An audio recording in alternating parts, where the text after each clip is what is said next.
નમસ્કાર, હું છું વિક્રમ વકીલ અને તમે જોઈ રહ્યા છો હોટલાઇન ન્યૂઝ. સિનેમામાં, ટ્રેનો ઉપર, જાહેર સ્થળોએ, એસટી બસમાં કે સોશિયલ મીડિયામાં તમે રાજકીય નેતાઓની તસવીરો જોતા રહો છો અને ભવિષ્યમાં પણ જોતો. એમાં આપણને જો કોઈ નવાઈ લાગે એવી વાત નથી. પરંતુ હમણાં એક વિચિત્ર વાત ગુજરાતમાં થઈ છે. ગુજરાતના સુરત શહેરની નગર પ્રાથમિક શિક્ષણ સમિતિની શાળાઓમાં જે વિદ્યાર્થીઓ અને વિદ્યાર્થિનીઓને નોટબુક મફતમાં વહેંચવામાં આવી, એના ફ્રન્ટ પેજ પર રાજકીય નેતાઓની તસવીર છે. એની અંદર જેપી નડ્ડા છે, નરેન્દ્રભાઈ મોદી છે, CR પાટીલ છે, અમિતભાઈ શાહ છે. આટલા નેતાઓની તસવીર સાથે નોટબુક વેચવામાં આવી છે. આને કારણે એક વિવાદ પણ થયો છે અને વ્યાજબી રીતે વિરોધ પક્ષે આની ટીકા પણ કરી છે. કારણ કે તમે બાળકો નાના સ્કૂલે જતા હોય, એમના મગજ પર શું એસ્ટાબ્લિશ કરવા માંગો છો પોતાની તસવીરો છપાવીને? તમે આખા ગામમાં તો પબ્લિસિટી લો છો, બધા તમને ટીવીથી માંડીને છાપવામાં તમારી તસવીરો, ઇન્ટરવ્યુ છપાય છે. ત્યારે તમે આ એક જ બાકી રહી ગયું હતું શિક્ષણ, તેમાં પણ તમે ઘુસાડ્યું. અને પાછી હાઈટ એ છે આખી વાતની કે શિક્ષણ મંત્રીની તસવીર નથી. શિક્ષણ મંત્રી સુરતના છે અને શિક્ષણ મંત્રીની તસવીર આ નોટબુક પર નથી. આપણી સાથે જોડાયા છે જાણીતા પત્રકાર કિરીટભાઈ ત્રિવેદી. જી ધન્યવાદ. આખી વાતનો સાર એ છે કે મહાનગરપાલિકાથી લઈ અને રાજ્ય સરકારથી લઈને કેન્દ્ર સરકાર સુધી બધી જ જગ્યાએ મનસ્વી રીતે શાસન કરવામાં આવી રહ્યું છે. એ લોકો ભૂલી ગયા છે, ખાસ કરીને આ મહાનગરપાલિકાના જે નેતાઓ છે કે આ નગર પ્રાથમિક શિક્ષણ સમિતિ છે અથવા તો કોર્પોરેટરો છે, આ બધા એ ભૂલી ગયા છે કે એમને 5 વર્ષ માટે જ પ્રજાએ મત આપીને મોકલ્યા છે. ફરી વખત ચૂંટણી આવવાની છે, પરંતુ અત્યારે તો એવું લાગી રહ્યું છે આ જે રીતે સુરત મહાનગરપાલિકાની નગર પ્રાથમિક શિક્ષણ સમિતિ દ્વારા જે વિદ્યાર્થીઓને નોટબુક આપવામાં આવે છે એના ઉપર વડાપ્રધાનથી માંડી અને જેપી નડ્ડાથી માંડીને બધાના ફોટા છાપવામાં આવ્યા છે. અને નવાઈની વાત એ પણ છે કે પ્રફુલભાઈ પાનસેરિયા જે સુરતના જ છે અને એ પણ શિક્ષણ મંત્રી છે, એમનો ફોટો નથી છાપવામાં આવ્યો. એટલે સમગ્રતા જોઈએ તો આ તો રામ નામ કી લૂંટ હે, લૂંટ શકે તો લૂંટ, એના જેવી પરિસ્થિતિ છે. હું બાવો ને મંગળદાસ એવો વહીવટ અત્યારે અંધેર વહીવટ ચાલી રહ્યો છે. મહાનગરપાલિકાની દ્વારા જે શિક્ષણ સમિતિનું સંચાલન કરવામાં આવે છે એમાં ફોટા હોવા જોઈએ. ફોટા કોઈના પણ તમે મૂકી શકો, કોઈ રાજકીય નેતાના મૂકો, તમે મહાત્મા ગાંધીનો ફોટો મૂકો, ભગતસિંહનો ફોટો મૂકો, ઝાંસીની રાણી લક્ષ્મીબાઈનો ફોટો મૂકો કે અન્ય કોઈ પણ એવા જે મહાન નેતાઓ છે એમના ફોટા મૂકો. આ તો જાતે જ પોતાની જાતને મહાન કરી દીધી અને પોતાના પક્ષના કાર્યકરોએ બધાને મહાન કરી અને મૂકી દીધા. નવાઈની વાત વિક્રમભાઈ એ પણ છે કે આમ આદમી પાર્ટીના જે સભ્યો છે નગર પ્રાથમિક શિક્ષણ સમિતિમાં, એ લોકોએ આ વાતનો વિરોધ કર્યો ત્યારે એમને એવું કહેવામાં આવ્યું કે આ રીતે જ ચાલશે, વિરોધ પક્ષ કહે એ રીતે શાસન નહીં ચાલે, અમે જે નિર્ણય લઈએ એ ફાઇનલ ગણાશે. આવી તુમાખી અને તોછડાઈ ભર્યું વર્તન કરવામાં આવ્યું. કાલે ઉઠીને હવે આ તો તમે રસ્તો ખુલ્લો મૂકી દીધો. કાલે ઉઠીને કદાચ આ તો સંભવ છે ભાઈ, લોકશાહી છે, કાલે ઉઠીને જો આમ આદમી પાર્ટી અથવા કોંગ્રેસનું શાસન આવશે મહાનગરપાલિકામાં તો આ લોકો સોનિયા ગાંધી, રાહુલ ગાંધી કે મલ્લિકાર્જુન ખડગે અથવા અરવિંદ કેજરીવાલના ફોટા છાપશે. ત્યારે તમારાથી આ વસ્તુ સહન થશે? નહીં થાય સહન. તમે રસ્તા ઉપર ઉતરી આવશો આ વસ્તુને લઈને. તો અત્યારે આ રીતે મનસ્વી રીતે તમે વહીવટ કરો છો, મનસ્વી શાસન ચલાવો છો, તમને જે મનમાં આવે એ કરો છો. આ લોકશાહી છે એ ભૂલી અને તમે માત્ર ને માત્ર આવા પ્રકારની નેતાઓની ભક્તિ કરો છો, એ અયોગ્ય છે. બાળકો, કુમળા માણસ ઉપર શા માટે તમે આવી બધી ઇફેક્ટ પાડો છો ને આ બધા નેતાઓના ફોટા મૂકો છો? કે તમે માતા સરસ્વતીનો ફોટો મૂકી દો ને નોટબુક ઉપર. શિક્ષણનું આખરે એ વસ્તુ છે ને, તમારે શિક્ષણની વાત છે ને. અને કિરીટભાઈ, બીજી વાત ખાસ એ છે કે આમાં નરેન્દ્ર મોદી કે જેપી નડ્ડા કે અમિત શાહને બિચારાને તો ખબર પણ નહીં હોય કે એમના નામે એમને માખણ લગાડવા માટે સ્થાનિક નેતાઓ આ લેવલ પર ઉતરી આવશે. એમને જો કદાચ ખબર પડશે તો નરેન્દ્ર મોદીનો ઠપકો સાંભળવો પડશે અને એક્શન પણ લેવામાં આવશે. મને પૂરી ખાતરી છે. ભૂતકાળમાં આવી ચાપલુસી કરવાનો પ્રયત્ન થયો છે ત્યારે કેટલાક સામે કડક પગલાં લેવામાં આવ્યા છે. એટલે આ જેણે કોઈ આ વિચાર આવ્યો હોય, આવો અદભુત વિચાર આવ્યો હોય, તો એને ખાસ ખુશ થવાની જરૂર નથી. કારણ કે આની નોંધ દિલ્હી ખાતે પણ લેવાશે, એ જરૂર ચોક્કસ જ છે અને આના રિએક્શન આવશે જ.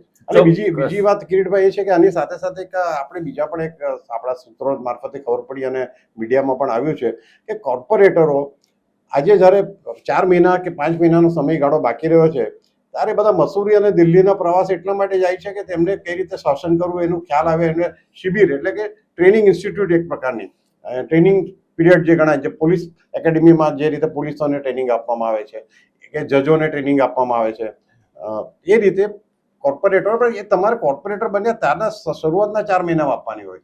હવે જ્યારે સમય પૂરો થયો છે ત્યારે આ પણ એટલે સુરત કોર્પોરેશનનું જે કોઈ ડિસિઝન મેકર છે કે જે કોઈ નિર્ણય લેલા છે નેતા છે એમની બુદ્ધિ પર તાળા મારી ગયા છે એવું લાગે છે. ખરેખર તો આ પ્રવાસ જે છે એ પ્રજાના પૈસે પ્રવાસ તમે કરવા ગયા છો. પ્રજાના ટેક્સના પૈસા છે, લોક વિકાસના કામો કરવાના છે. તમારે શહેરમાં ઠેર ઠેર ગંદકીનું સામ્રાજ્ય છે, એની પાછળ પૈસા વાપરવાના છે. ડ્રેનેજ લાઈનો પૂરતા પ્રમાણમાં નથી, ટીપીના રોડ બની જાય છે પણ ડ્રેનેજ લાઈન નંખાતી નથી. આવો તમારો અંધેર વહીવટ છે, એમાં ધ્યાન આપવાને બદલે તમે લોકો દિલ્હી ફરવા જતા રહ્યા છો.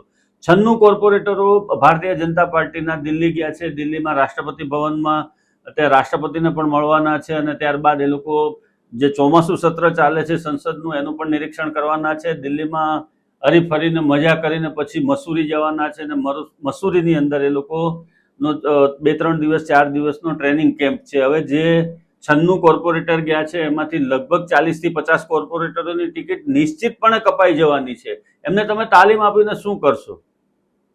એટલે આ બધું બાવળના ઝાડને પાણી રેડી રહ્યા છે આ લોકો. એમાં કોઈ ફરક નથી પડતો આ લોકોને. આ તાલીમ લેવાનું મૂળ કારણ તો ફરવાનું છે, મજા કરવા જાય છે, મજા કરવા જાય છે અને બધા જ જાણે છે, બધા જ નાનું બાળક પણ સમજે છે કે હવે તાલીમ લેવાનો કોઈ અર્થ નથી અને તાલીમ આપે તો પણ આમાંથી 70% કોર્પોરેટર એવા છે કે જેને કાનમાં જશે પણ મગજ સુધી પહોંચવાનું નથી. એટલે એમને માટે તો આ એક ટાઈમ પાસ અને ગામના પૈસે એટલે કે પ્રજાના પૈસે તાગડ ધંધા કરવાનો અવસર છે. હા 100% આ વાત છે. અને આ લોકોને જો આવા જ પ્રમાણેની સત્તા ચાલતી રહે ને આવા જ મનસ્વી નિર્ણયો લેશે તો કાલે ઉઠીને એ લોકો તો ચારધામની યાત્રાએ પણ જશે સુરતના ખર્ચે. એટલે ચારધામ એટલે હું હરિદ્વાર કાશી મથુરા ને એ ચારધામ નથી કહેતો સાહેબ, હું એ ચારધામ કહું છું કે બેંકોક જશે, પટાયા જશે, મકાઉ જશે અને આવા ચારધામ પર જશે. આ લોકો બેંકોક પણ જશે. ભૂતકાળમાં ગયા છે વિદેશ. આપણા કમિશનર શાલિનીબેન અગ્રવાલ પણ વિદેશ જઈ આવ્યા છે આ કંઈક ફલાણું નિરીક્ષણ કરવા માટે,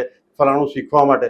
પછી આ શું શીખીને આવ્યા કે શું નિરીક્ષણ કર્યું એ તો ભગવાન જાણે અને ભાજપના નેતાઓ જાણે. આપણને તો કઈ ખબર પડવાની નથી. એ કહેવાના પણ નથી કે ત્યાં એમને શું શીખ્યા અને શું એમના જ્ઞાનમાં વૃદ્ધિ. આ લોકો ફરીને આવ્યા પછી સુરત મહાનગરપાલિકામાં વિરોધ પક્ષે એક કાર્યક્રમ કરવાની જરૂર છે. આ લોકોનું 3 કલાકનું પેપર લો તમે, પ્રજાલક્ષી કામોનું 3 કલાકનું એક પેપર ઓબ્જેક્ટિવ ખાલી કાઢો 50 પ્રશ્ન મૂકીને કે તમારા વિસ્તારની 50 ને 10 સમસ્યા લખીને બતાવો.